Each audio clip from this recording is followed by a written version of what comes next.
आज 1 करोड़ का करा ना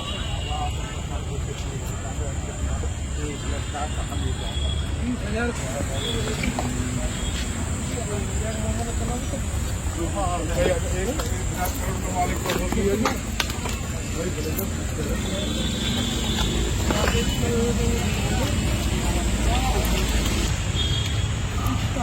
इंसानियत तो है।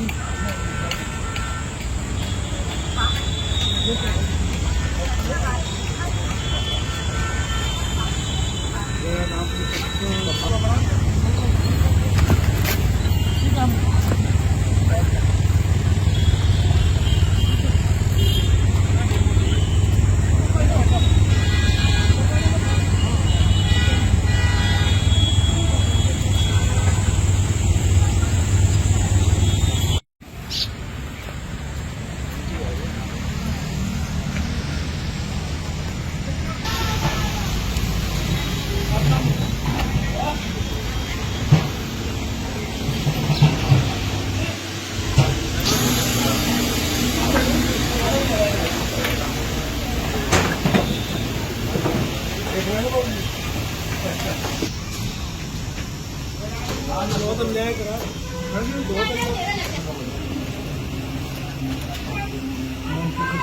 इधर उधर कमिट करते रहे। मैं उनके वहाँ काफ़ी मकान टूटेंगे, मैं कि मेरे यहाँ खाली मेरे परिवार गोदाम में तुम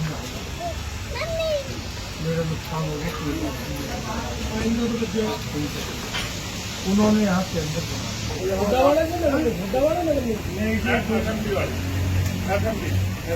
फरीदाबाद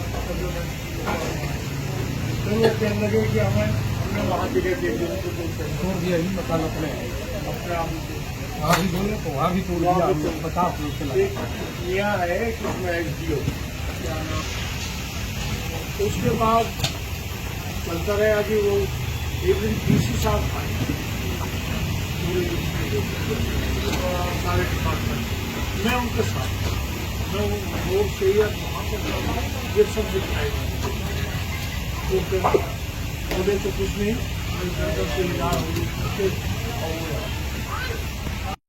सारे जॉइंट कर ले, मुझे जॉइंट कर लेना भाई साहब पूछ लेंगे वहीं में तुम्हारी हो जाएगी।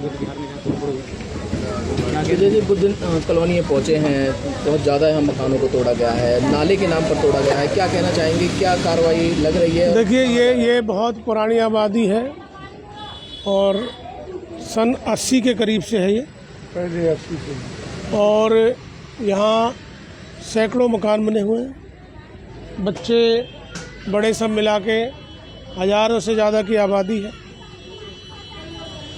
इनको पहले एफएमडीए और हुड्डा वालों ने कि भाई यहाँ से एक नाला निकलता है और उस नाले की सफाई करनी है।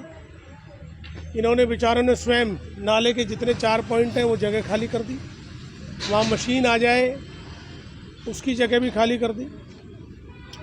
हमारे चाचा मेहरचंद जी यहाँ हैं, इन्होंने अपनी जगह में से सबसे जहाँ पर ये बैठे थे सबसे ज़्यादा जगह खाली करके कि मशीन की मोबिलिटी बन जाए। 4 जगह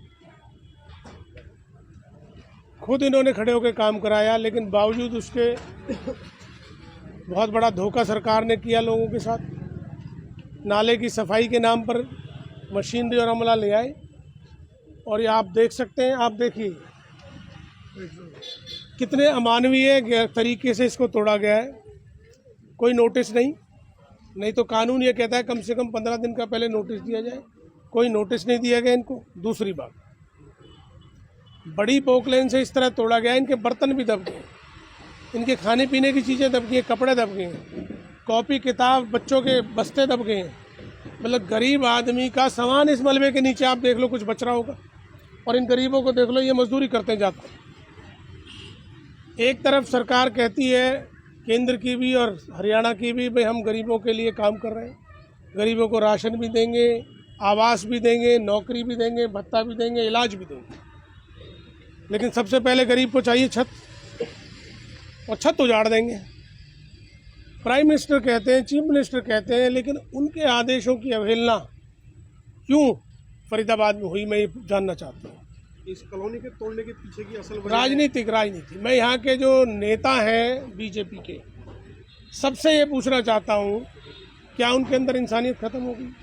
या गरीब के प्रति उनके मन में कोई दर्द नहीं, सिर्फ उनको सिर्फ और सिर्फ वोट दिखती है और कुछ नहीं दिखती। सुप्रीम कोर्ट के स्पष्ट निर्देश है कि पहले पुनर्वास दो, उसके बाद किसी के मकान को तोड़ो। बिजली पानी का और खाने का अधिकार है, वो सरकार को देना पड़ेगा। ये क्या हो रहा है? ये तो ऐसे समझो जैसे तालिबान बना दियो। हम देखते हैं इंटरनेशनल मीडिया में उस तरह के मंजर ऐसे नज़र आते हैं जहां बिल्कुल कट्टरपंथी सरकारें तालिबान टाइप कि वो जमींदोज कर देते हैं लोगों के मकानों को, उनकी रिहाइशों को। वही हाल यहाँ हुआ है। अब इनकी लड़ाई को लेकर कहाँ जा रहे हैं? देखिए, सुप्रीम कोर्ट भी हम जाएंगे, मानव अधिकार आयोग में हम जाएंगे, मैं एडमिनिस्ट्रेशन से भी बात करूँगा, डीसी कमिश्नर। तरफ तो सरकारें कहती हैं कि भाई हम गरीबों का भला कर रहे हैं, एक तरफ आप देखो मलबे में सामान दब गया, खाने पीने की चीज़ें, बच्चों की किताबें, दवाइयाँ। मतलब ये मजदूर जो ये पुल इन्हीं मजदूरों ने बनाया होगा।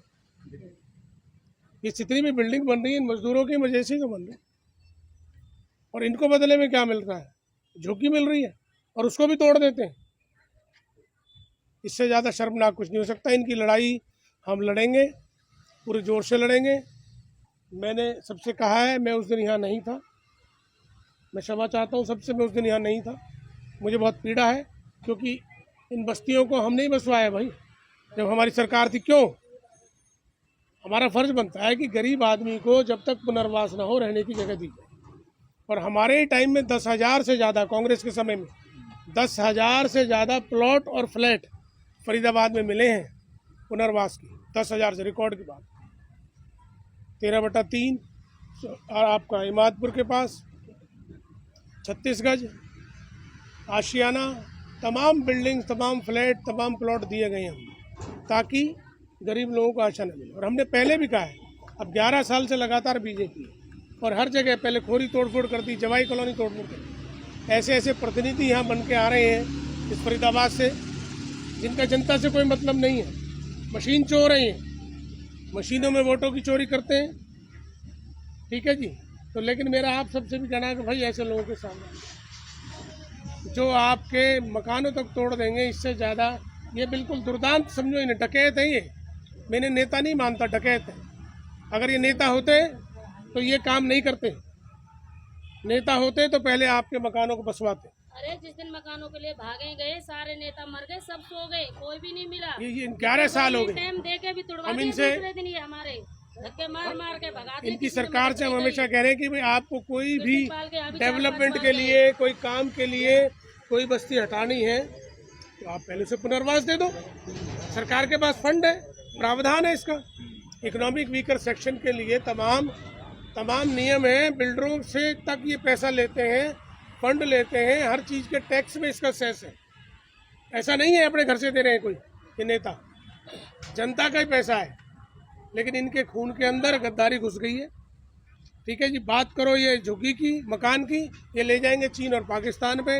इतने बेशर्म ये हो चुके हैं। तो मैं तो पूरी लड़ाई इनका लड़ूंगा, चाहे सुप्रीम कोर्ट हो, मानवाधिकार आयोग हो, और प्रशासन से भी हम बात करेंगे कि भाई इस तरह नहीं चलेगा। अगर ये रहेगा तो यही मथुरा रोड है, इसे जाम कर देंगे, मथुरा रोड जाम, इसे बंद कर देंगे। कोई बात नहीं, हमें मारने चढ़ेगा, मैं बैठूंगा, तुमसे पहले मैं बैठूंगा, साथ हैं भैया, तुमसे पहले मैं बैठूंगा।